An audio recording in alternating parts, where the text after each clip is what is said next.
would be the same as last August, and the August before that, and the one before that. The Timebenders were a real crowd pleaser, in a place where the nearest mall was a ferry ride away, and first-run movies were virtually unheard of. So a singing group who performed rock and roll through the ages by altering their wigs and their costumes and reenacting the greatest hits of the 1950s onwards was akin to a mystical appearance by Kurt Cobain, especially if you had any imagination. Jen was grousing. Watching the Timebenders was bad enough, she was saying. Watching the Timebenders at the same time as being a third wheel on the Derek and Becca love bike was even worse. Becca smiled and ignored her. Jen loved to grouse. She said, "So who are these guys anyway?"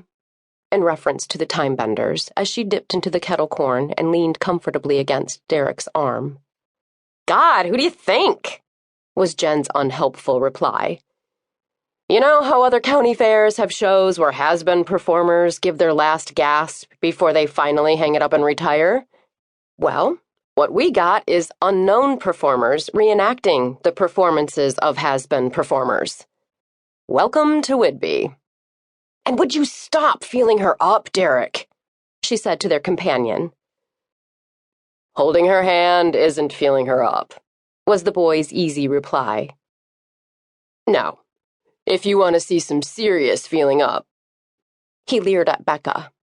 She laughed and gave him a playful shove. "I hate this, you know," Jen told her friend. She was returning to the previous third wheel on the love bike topic.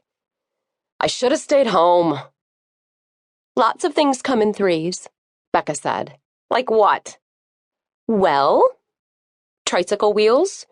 "Triplets," Derek said.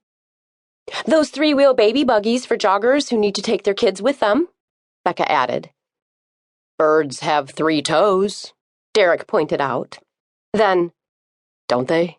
he said to Becca. "Great." Jen reached for more funnel cake and jammed it into her mouth. "I'm a bird toe. Let me send that out on Twitter." Which would, of course, be the last thing Jen McDaniels could have done, since among them Derek was the only one who possessed anything remotely close to technological. Jen had neither computer, nor iPhone, nor iPad, nor laptop, because her family was too poor for anything more than a third-hand color television the size of a Jeep, practically given away by the thrift store in town. As for Becca, well, there were a lot of reasons why Becca remained at a distance from technology, and all of them had to do with keeping a profile so low that it was invisible.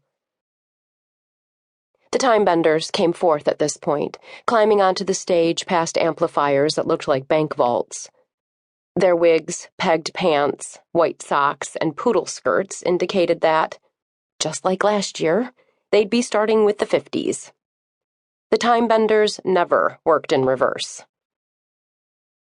The crowd cheered as the show began, lit by the rest of the midway with its games of chance and its creaking thrill rides. The best of the 50s blasted forth at maximum volume.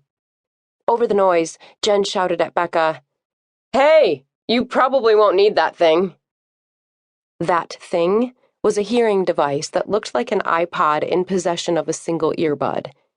It was called an Audbox, and despite what Jen thought, Becca didn't use it to help with her hearing.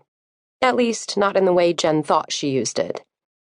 Jen and everyone else believed that the Audbox helped Becca understand what was being said to her by blocking out nearby noises that her brain wouldn't automatically block, like the noise from other tables that you might hear in a restaurant, but normally be able to ignore when someone was talking to you.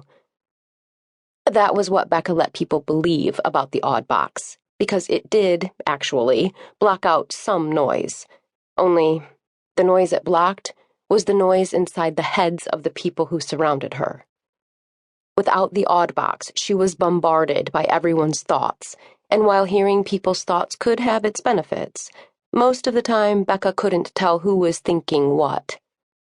So, since childhood, the Audbox was what she wore to deal with her auditory processing problem, as her mom had taught her to call it.